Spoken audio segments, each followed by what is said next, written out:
Okay, hello everyone. Welcome to our Hangouts. For today, I will be the host of today's discussion. But first, let me introduce myself. My name is Narda, and I'm a freshman from Asia University Visual Communication Design Department. And I want to be a great and successful designer in the future. Okay, next, Verelyn. Hi, I'm Verelyn. I'm the freshman of Asia University. I'm majoring in visual communication design. I want to be a great and useful designer for the world in the future. Okay, Lydia. Hello, my name is Lydia, and I'm also a freshman in Asia University. My major is fashion design, and I also want to be a fashion designer in the future and have my own brand. Okay, last one but not the least, Cindy. Hello everyone, my name is Cindy. I'm also a freshman in Asia University. I'm majoring digital media design. I want to become a famous animator in the future. Okay, that's all for our introduction. So our topic for today's discussion is wealth inequality and human rights. Can anybody explain the definition of wealth inequality? Verelyn, I think you got something to say. So, wealth inequality refers to unequal distribution of money in the society. It gives negative impact and it really threatens democracy because unequal distribution of money or wealth inequality denotes to unequal distribution of human rights. So wealth inequality, based on Verelyn's opinion, means unequal distribution of money in the society and gives negative impacts and threaten democracy or human rights. Okay, so how about the thing that you consider to be our most important human rights and why? Lydia? In my opinion, I would consider food, drink, and shelter to be our most important human rights. It's because they are all necessities and we humans cannot live without this. Food and drink gives us nutrition and power, while shelter provides us a place to live so that we are safe. Therefore, I think these three things to be our most important human rights. Okay, and any guys have other opinion? Cindy? Yeah, I agree with Lydia. Since you already explained that, then I will include a second right. The right to live your life as you see it suitable for you. This also includes the right to have a religion. Why? Because religion is very important and is also an integral part of many people's lives. So therefore, I think it's very important that people have not only the right to live, but also the right to live their life according to their religion. Okay, nice opinion points you got there, girls. And going on to the next question. So how about the connection between human rights and wealth inequality? Or in the other words, what do people's human rights have to do with how much money they have or the distribution of money? Verelyn? So, wealth, from my perspective, wealth inequality has a tight connection with human rights. Why? Because as we know, wealth, or we can say money, determines everything. It determines the rights that people will have. The more money or wealthier you are, the better rights you get. The one with less money will have the less human rights that he or she will get. Unequal human rights is the consequence of wealth inequality. So based on the definition of wealth inequality that we have mentioned before, it really causes great damage to our ability to gain human rights.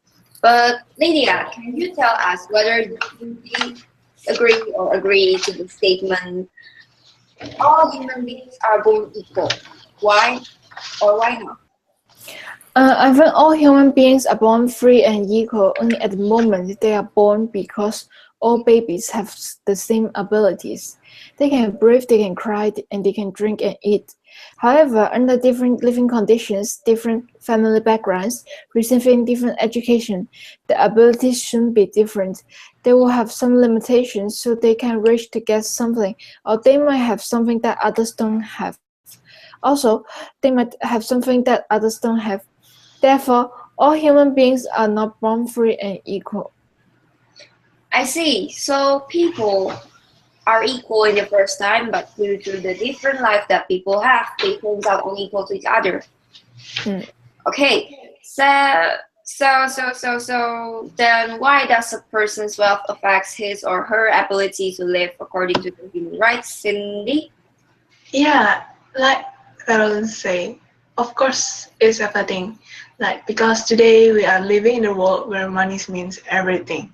First of all, the one that have more money will have a standard or more of living adequate for their health and well-being for oneself and also their family.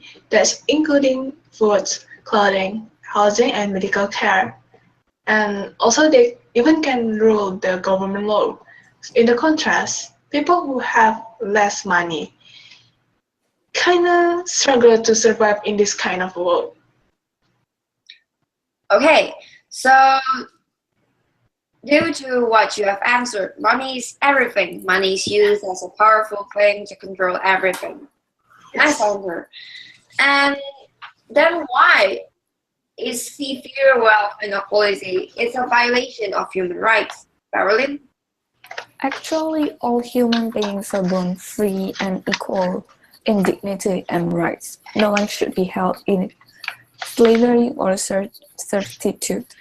But these days, the reality is different from what I said or I mentioned just now because, yeah, we know that this world is full of natural resources, but it all refers to the one who has money that have the power to control this world. The one with less money have no choice but to accept, are forced to accept the serf or slave or serving, like serf and slave living condition in order to stay alive. Yeah, we know that their human rights are cut down because of that wealthy one. And yeah, so severe wealth inequality is a really violation of human rights. You got great points there. Then there is such a big difference between the poor and the rich. Okay, so recently, I think it still goes on till now. There is a case about the Standing Rock water protesters that are trying to save their clean water from the company that wanted to construct the Dakota access pipeline. So, do you guys think that preventing someone from having access to clean water would be a violation of human rights? Why or why not? Verelyn? Yeah, preventing someone from having access to clean water is like preventing them to have their rights to live. How about Cindy? I think it's also one of the greatest human rights violations in the world. Because from what I know, there are nearly 2 billion of people live in the water stress of the world, and 3 billion of them have no running water in their home. And I've already searched in the internet, and every 8 seconds a child dies in a waterborne disease. For example, it's in Africa. So it's just the same as the parents said. It's the same like preventing the right to live.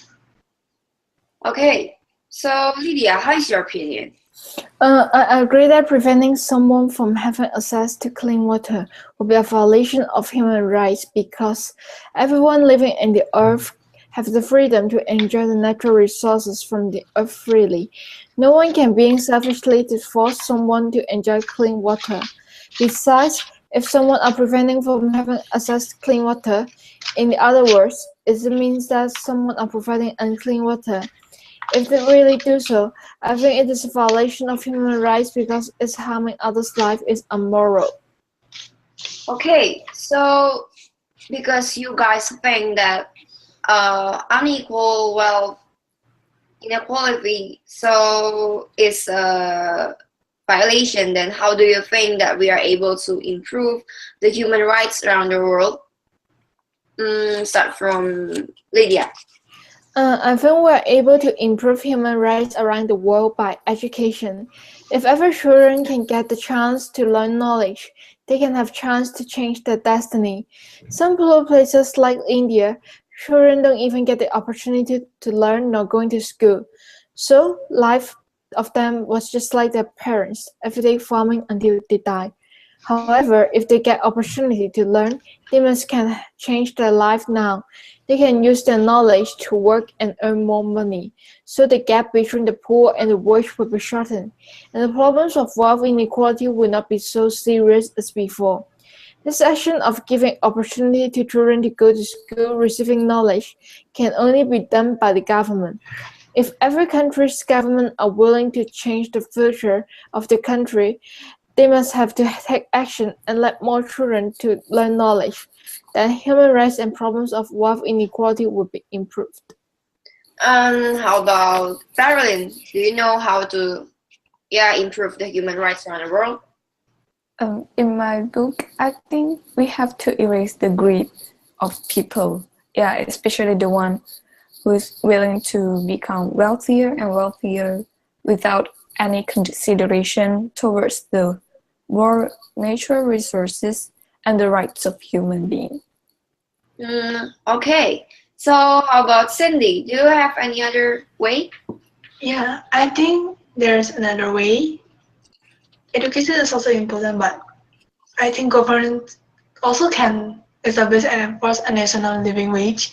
And corporations also should prioritize a living wage for their workers and also with their suppliers and buyers and to whom they do their business.